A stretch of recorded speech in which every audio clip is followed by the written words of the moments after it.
The images are shocking. Armored vehicles rolling through California farmland. Agents in masks firing tear gas. Helicopters swooping low over greenhouses as farm workers scatter in fear. This isn't a war zone. It's Southern California, where Immigration and Customs Enforcement, or ICE, is waging what critics call a full-blown crackdown.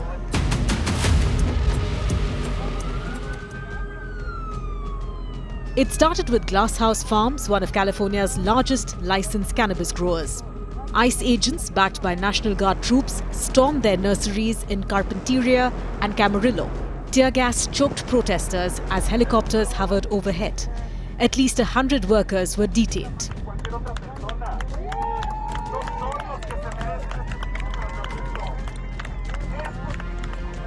Among them, according to the DHS, were 10 juveniles, 8 of them unaccompanied. Local lawmakers were blocked from entering the site.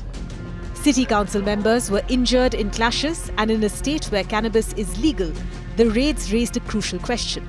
Was this about the law or about sending a message?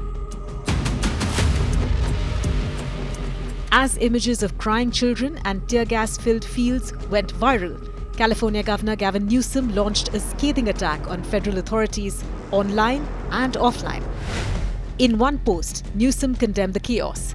Kids running from tear gas, crying on the phone because their mother was just taken from the fields. Trump calls me Newsom, but he's the real scum.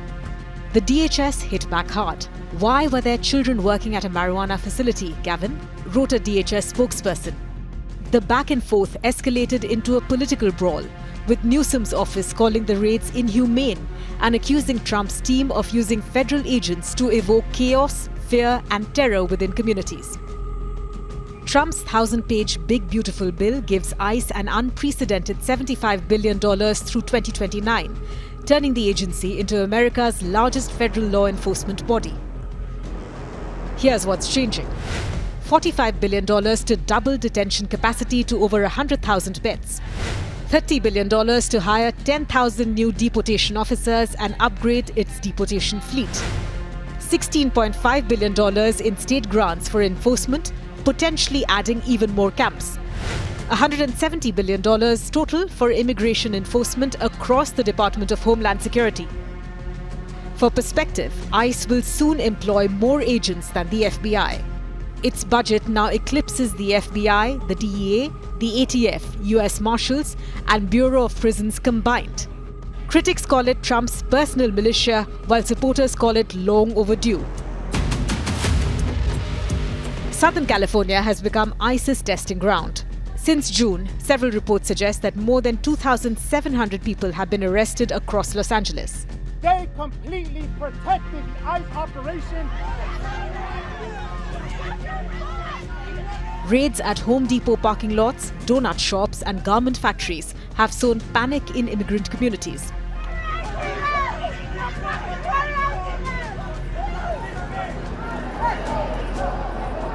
At MacArthur Park, armored ICE units on horseback charged through playgrounds and soccer fields. It says everything you and I need to know about the state of mind of the President of the United States in this administration. So to those that feel torn asunder by everything that's happened over the course of the last 6 months, notably highlighted and reinforced last 6 weeks and over the course of the last 60 minutes and day like today, I want folks to know we have your back. National Guard troops were federalized to support ICE. Marines were deployed for crowd control.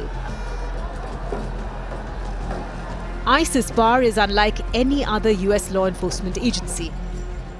Zorhan Mandami, who in his nomination speech said he will defy ICE and will not allow ICE to arrest criminal aliens in New York City. Your message to communist Zorhan Mandami? Well, then we'll have to arrest him.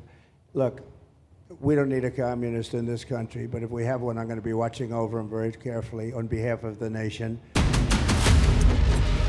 It operates outside criminal law, giving its agents wide leeway to detain and deport with minimal oversight. Many wear masks not for anonymity in combat, but to shield their identities from public backlash. And unlike the FBI or local police, ICE agents don't need warrants for many operations. Critics say it's a secret police force in plain sight. Even allies warn about the risks of rapid expansion. With tens of thousands for new agents and billions for detention centers, ICE's hiring spree could attract recruits drawn to its rough-em-up tactics. But Trump's ambitions for ICE go beyond border enforcement. The agency now has jurisdiction to operate nationwide, targeting not just undocumented immigrants, but anyone seen as an obstruction to its mission. Lawmakers, city officials, and even US citizens have reportedly been detained during operations. In the words of one ICE sector chief, "Better get used to us. This is the new normal." As ICE's footprint grows and its budget balloons, a chilling question looms. Is this still immigration enforcement, or is America witnessing the birth of a national police force?